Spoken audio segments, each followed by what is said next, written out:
I owe everybody in Pineapple Beach an apology.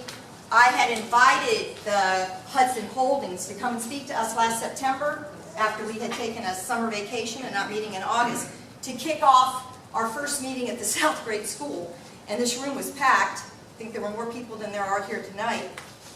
And I was told, I met them a year ago at the NAPC meeting. They came in, they told us how they wanted to renovate this beautiful historical building, which in the 41 years that I've lived here has been in my heart. I love that building, always have. And they were going to, get on it right away. So I thought of inviting them to the September meeting that maybe some of the renovations would be done. And while they were here, the question was put to them, when are you going to renovate? When is it going to happen? And they said, like ASAP. And here we are. What has happened is the security guard was fired. The people who are living around the hotel are having problems with the graffiti, the broken glass, and the transient people sleeping on the property, which is something that we didn't have a problem with before Hudson Holdings bought the building. And I'm very, very concerned because I really, truly felt that their objective was to take this beautiful historical building in our downtown and turn it into what it used to be in its glory days, which is what they told us and what they showed us. And it's just sitting there rotting. And right now, this ITN meeting, I finally found out what it means because I had people asking me and I didn't know. It means invitation to negotiate is going to be tomorrow night. And we're not allowed to speak at this meeting, but we can attend the meeting and hear what they have to say if you choose to. I recommend that we go because a lot of people have been telling me their concerns about our beach. They do not want it developed. I don't want it developed. It's a neighborhood beach. It's always been a neighborhood beach. It's a small piece of property. And right now, during the season, it's umbrella to umbrella with we the people on the beach. So I don't know how we can have a private beach club there. The Gulfstream Hotel is not Mar-a-Lago. The Gulfstream Hotel is a hotel, beautiful, wonderful building overlooking the Intercoastal. So I know Donald Trump did a private beach club, but the Meriwether Post Mansion came with beachfront property. And there's plenty of properties on Singer Island that can turn into a private beach club, but I sure do not want to see my Lake Worth Beach that I've enjoyed for over 4 decades turn into a private beach club. This is a big disappointment to me, and I would like to see that hotel renovated. And I would like to see it being used again. I miss it. I miss going there for dinner. I miss going there and sitting in that bar. It was like going back into the 1920s. My parents used to come to visit me here, and that's the first thing they wanted to do was go to the Gulfstream. After my grandson died, I had 5 families staying there in 2002, July, for the Joey Bergsma Retinoblastoma Awareness Month at the Palm Beach Zoo. And we had a big dinner there the night before. Rodney Romano was the mayor. He attended the dinner. And it was so wonderful. And these families that came from Tampa and Jacksonville and other places within our state were so impressed with that hotel. And that was 2002. That wasn't 40 years ago. That was not that long ago. So I'm very, very disappointed. And I apologize to you for misleading you with these people. I did not know. I did not know that there was another agenda going on. So anyway, that's on the table. So I just wanted you to be aware of that. And now, I'm very happy, it gives me great pleasure to introduce the commissioner from District 4, which is where Pineapple Beach is located, Ryan Maier. And if you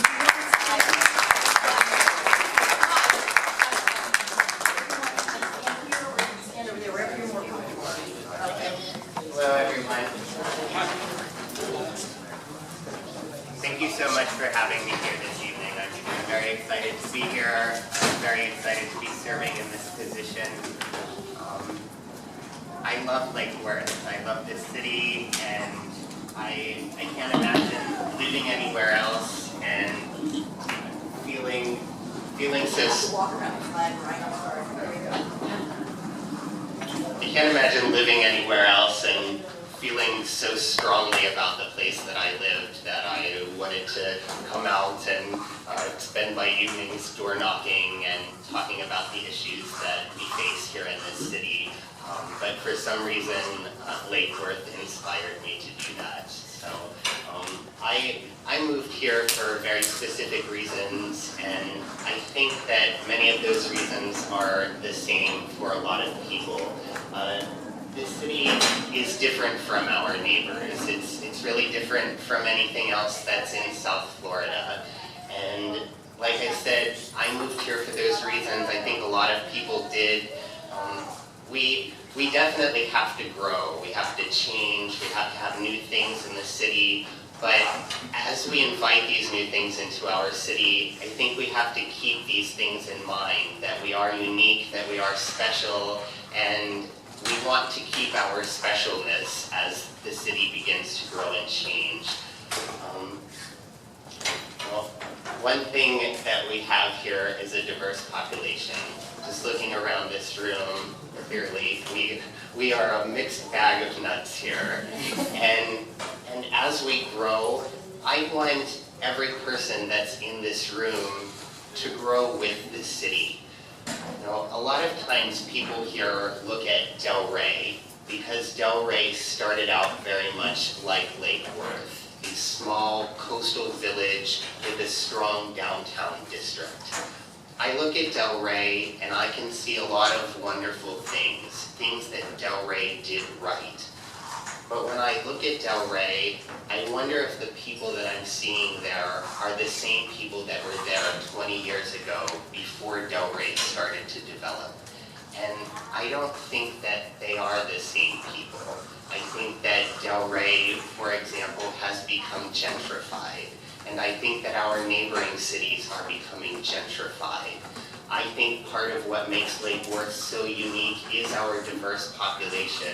And as we go forward, I want all of us to be here. I want all of us to prosper from those changes. So how do I think we can make Lake Worth a great city for all of us that are already here to live in? We start these meetings talking about issues regarding crime. There is clearly an increase in residential crime here in Lake Worth within the past several years. What can we do about it? When I've met with Captain Silva, he indicates that a big part of the problem is halfway houses that are here in Lake Worth. And I don't oppose the idea of halfway houses. Drug addiction, alcoholism, many people in the medical profession look at this as a sickness. So treatment should be available for people that have that sickness. But at the same time, we want to feel safe in our city. How can we do that? How can we have both? Our neighboring cities, Delray, for example, and we can look at what they're doing right, is they are starting to change their zoning so that there are rules regarding these halfway houses, distances that they can be from one another, the number of occupants that you can have move into a property throughout a year's time. So there are ways to regulate these things while still having them available. We aren't currently doing that here in Lake Worth. And if we look at Delray, the problem has exploded there. There are halfway houses everywhere. We can see the same exact things starting to happen here in Lake Worth. I say, let's do everything we can to nip those problems in the bud so that we don't have the same issue that Delray has now. Now, this is a new thing. This is a new thing for communities. So everything that we try may not work out right away. My approach is, let's keep trying. Let's research, let's explore, let's see what options are available. If the captain indicates that the problem is beginning with the halfway houses, then let's do everything we can with neighborhoods coming together, with looking at our zoning, and see what we can do to regulate this before it becomes a huge issue in our city. What else makes us unique? Our public beach. It's different from any other beach that is accessible within 30, 40, 50 miles here in South Florida. I can't speak directly to what has happened in these ITN meetings. As Ms. Bergsma said, said, we're having a meeting at City Hall. It's a workshop. No public comment is allowed. But if you're interested, if you're concerned, if you think that the public beach is the crown jewel of Lake Worth, like I do, then please come to this meeting. Please get informed, and if anything in that meeting bothers you, concerns you, please speak to me about it. Speak to the other commissioners and the mayor about it. I encourage you to come tomorrow night. Another big issue that's coming up here in the city is lighting. In a few weeks, we are lighting. In a few weeks, we are going to be hearing about a major contract with Siemens to switch out the lighting in the city. I can't encourage you one way or another on that contract. What I can say, which I think is not being discussed enough, is that light pollution has become a major concern in this country. Initially, the idea of light pollution just came from the fact that 20 years ago, you used to be able to look up into the sky and see the planets. And now you do that, and you can't see the planets anymore because there is so much light reflecting off of the Earth. Now, there are people on this side and people on this side, some that care greatly about that, and some that could care less and say that we have bigger problems. The idea, however, has evolved. Now light pollution is directly linked, and there is a lot of research to show that light pollution is directly linked to certain forms of cancer, specifically breast cancer. The human body does not produce melatonin when the lights are on. So I think this is something that we should consider. I think as a city that we should be innovative, that we should always try to be ahead of the curve on research, and the current research is telling us to be concerned about lighting. So if we are going to walk into a multi-million-dollar lighting contract, and we're going to have that lighting for many, many years to come, I would encourage you to attend those workshops as well. Hear the specifics and see if that works for you, because there is a lot at stake. I'm not just going to get in the way of things while I'm on the commission. I have things that I would like to see accomplished here in the city as well. One of those things is creating a space for artists and arts-based businesses. I think that economically, the city has a future in marketing itself, and it already does market itself as the city of artists, or the city where art is produced. But currently, we do not have zoning regulations that allow for people to have home-based arts businesses. We do not have a community center where people can come in and rent studio space.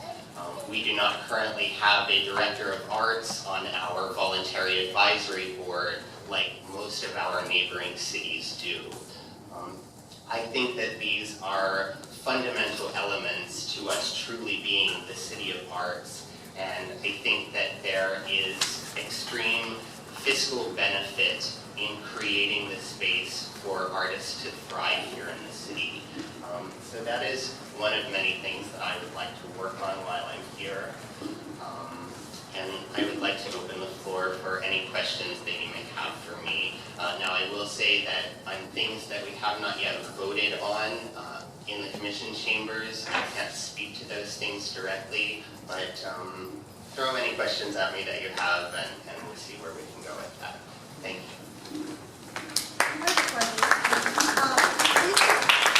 Aren't we, by our charter, precluded from selling the beach or privatizing the beach? We are precluded from selling the beach. We are not, however, excluded from leasing the beach for 99 years. Now, we can lease the beach for one day shy of 20 years. people years ago put that standard on the property so that something like what we're all afraid of is going to happen now can't happen. What those people didn't have the foresight to do was stop that lessor from releasing the property. So as I understand it, any entity that leased that property could actually lease it for that one day shy of 20-year period, but have 4 lease renewals consecutive. So nearly 100 years is longer than most of us in this room will be here. We already lease space to businesses, that's correct? We do. Okay. But they're not building a 3-story parking garage. I had a question about the halfway. I don't think anybody is Because I building think a that the situation isn't about helping people who have a problem at this point. You're in an area right here, in the little elementary school, where everybody walks to school. Over 700 students are walking to this school, down these neighborhood streets. My neighbor Beverly Ball, who is no longer with us, who lived in her house longer than I lived in mine. She was the original owner. So last year, her little house was bought right at the corner of J and 7th South. Her little single-family home. And first there was a bunch of guys that moved in there who were hanging out on the front porch, smoking cigarettes, and it wasn't a nice little scene, especially when the kids were walking to school. I don't get it. Now we have women living with these guys at this single-family house. It's becoming a boarding house. We've got another one right here at South K Street and 6th Avenue South. It's a really nice looking house that was built on an empty lot that was a vacant lot for many decades. So this is a newer home from the millennium with a 2-car garage in the back and everything. But there's a space between the garage and the house. You not only have people living in the house, you've got people living in the garage, and in between, in the walk area, you have the vending machines. Okay, it is, as far as I know, only males in there, but you have cars parked all along the front, all along the back, where the 2-car garage is, but not in the garage, because we have people living in there. It's very transient, the cars come and go, and it's a lot of people, there's a lot of cigarette butts, and they hang out in between the 2 buildings by the vending machines day and night. Shirtless guys, you know, and we've got all the kids, that's right where they cross that stop sign, right there, all these little children coming into this elementary school, in this single-family neighborhood. So there's no control as to how many people get to live in a 2-bedroom or 3-bedroom home under labor, which I always thought there were laws concerning that. And when not just myself, we lost a really nice pineapple couple who lived here on South L Street because of that situation right there on 6th and K. And that's why they left it, now they're in the Farmers Gardens. And they had fixed their home so beautifully, it made me very sad to see them go. They lived here a year. But that's what pushed them out of my neighborhoods. And I don't understand why our city commission can't make some type of code, some type of law, where there is a control element as to the sex, the amount of human beings in that small square footage, and what they're allowed to do. And why are we having vending machines? This becomes a boarding house, okay? And I thought we were in a single-family neighborhood. And that's my concern. I understand there's a lot of money in this. They get paid big bucks per head, and that's why a lot of these really even nicer homes are being turned into these facilities unbeknownst to the people who live here until it's happening right before our eyes. You're definitely right. It is a money issue. I'll get to you in just a second. From what I understand, they are renting these rooms out for between $2 and $250 a week, and they can have 2 people per bedroom. And this is, you know, if they're following the rules, who knows what's happening in some where there aren't. I hear stories like this all over the city. Representative Clemens recently passed legislation, or was working on legislation, for halfway houses to voluntarily identify themselves. Now, that isn't going to completely solve the problem, but it does, if you have something that looks like a halfway house, but it's not registered as a halfway house, then can assume that it's not a halfway house and maybe further investigation is deemed. So, like I said, and this isn't an easy issue, it's a new issue. I'm not faulting the commission for not having done anything so far because it's still a big question exactly what can be done. But as our neighbors start to address this problem, I think so should we. And we actually have the opportunity here in Lake Worth to perhaps prevent this from becoming an extreme problem the way that it has in Delray if we start to take action now. So that's something that I would definitely like to work on while I'm on the dais. Siri? Just kind of related to what Pam's talking about, I think there's some of the the natural makeup of Lake Worth that kind of lends itself to crime. We have pass-throughs that go in between homes on roads, and one in particular, all of the neighbors, I live at the south end of M Street, and we have a number of neighbors that are concerned about the pass-through there on 14th Avenue South in between them and N. And no one comes through there unless they're a prostitute or a drug user. In the back alley, we constantly find prostitutes there with, doing their acts like right in our backyard. We find drug paraphernalia all the time. We've actually reached out to the city. Our last email we carbon copied you on to see what can be done about this. I mean, just putting up a simple barrier on the west side of that pass-through will at least make it easier. Well, they'll make it more difficult for them because they'll have to basically go to the more trafficked areas, which they're not going to want to go to. But this has been an issue that we brought to the city in February, and we haven't heard anything back. I did see that I was CC'd on that information. This is a property that's right behind Dixie Saw and Knife. Is that the... Exactly. And right now there's just concrete barriers there that do no good. Yeah. If the people still need to get, utilities still need to get access there, they can do it from M Street. We're talking about just blocking off that west side where the barriers are right now that aren't doing any good. But we really think that would help, clear up some of my neighbors call the sheriff's department at least 5 times a week about activity that's going on back there. So we're kind of getting sick of making the call all the time and still having the activity go on.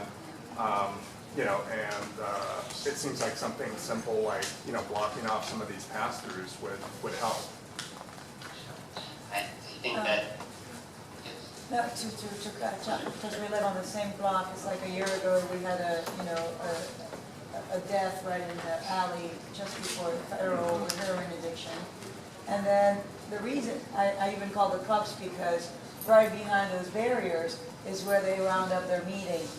And it's very easy to run, so it's either you block it off or you completely open it, because by making it completely accessible, cops can follow. Something can happen.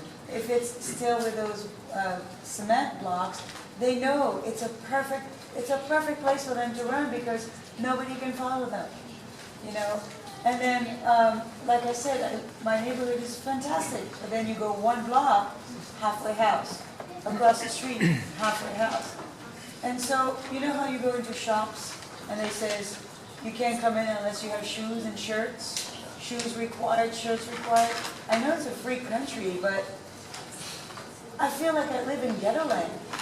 And I don't know if you remember, but there was a place in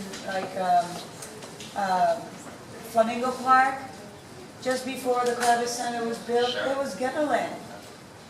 South Lake Worth is ghetto land towards the federal area. It's like, I'm spending a lot of money renovating, and I'm building an incredible neighborhood with great people, and the kids are growing up and blossoming, and yet I feel I'm compelled to have 3 dogs because I don't feel safe because of the passing by. So I don't know how I can help in terms of that, except that I do the same thing. I'm tired of calling the cops for the same thing because I feel that, oh, it's she again calling. You know what I mean? I'm feeling, I'm thinking maybe we should have a meeting with Captain Silva. I think we need more police presence down on the south end if it's at all possible.